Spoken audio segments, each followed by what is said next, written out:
Hey everyone, Chad here. It's episode 13 of Edu Life. I'm here with all my friends this week.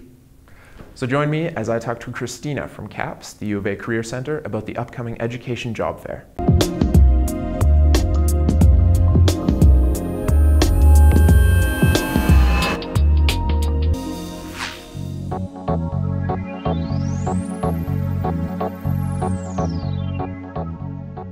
Thanks for joining us.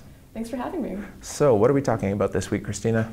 So what we're talking about today is the Education Career Fair. CAPS holds this every year, and this year it's going to be on Monday, January 27th in the Butterdome. It's going to be from 10 a.m. to 4 p.m., so hopefully students have time to drop in between classes. Definitely. So what type of people will be at the Education Career Fair? Well, mostly school boards, and most of them will be from Alberta, so we'll have Edmonton Public as well as the Calgary School Board as well should be there, though there are also organizations coming in from a national and international level. Awesome. So what can a student do to prepare before the career fair? One of the best things a student can do to prepare for the fair is to review the list of who's going to be there. So we have a list of that on our website, so that's www.caps.ualberta.ca. So if you look at the employers who are coming, you can pick out who you actually want to talk to and start thinking about questions you might want to ask them. So when you actually talk to them at the fair, you might not freeze up as much because you're a little bit prepared. Definitely. So this is definitely something that is good for fourth-year students or people towards the end of their degree. Do you think it would help newer education students as well? Oh, absolutely.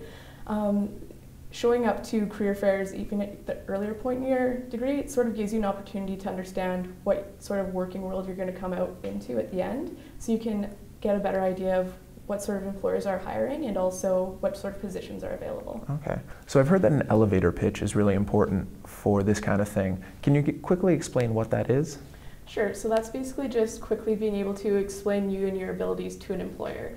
So this is where preparing for the fair really comes in handy. So if you understand what the employer is looking for, you can show them how you can really help them out in those areas. So try and highlight what makes you unique. Maybe if you have certain volunteer experiences, then those would be great to highlight. That's great. Was there anything else you wanted to say about the fair? Well, this year the fair is actually going to be, there's going to be two fairs going on at the same time. We're also having our summer job fair happening in the Butterdome as well. So if you're early on in your degree and you're not sure that you want to be looking at teaching positions, you can always go over to the summer job fair and check those out. Definitely. Well, thanks for coming. Thanks again for having me.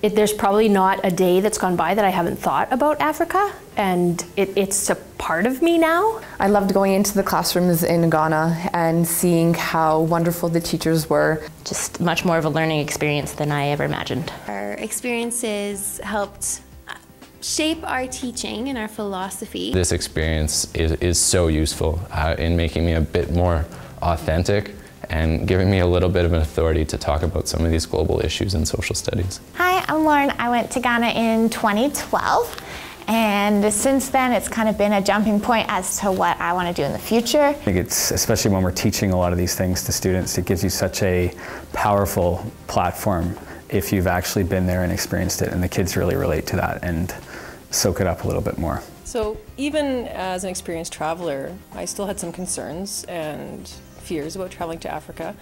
However, through the information sessions and the travel health seminar and the orientations that we went through, most if not all of those fears were addressed and assuaged. If you're sitting on the fence for the program, just know that there's no better way to actually go and experience a place like this. You're in a group of great people, all similar circumstances in their lives, but with a wide range of backgrounds, so you're able to have that cohort of people to communicate with, rely on, and just become very good friends with over time.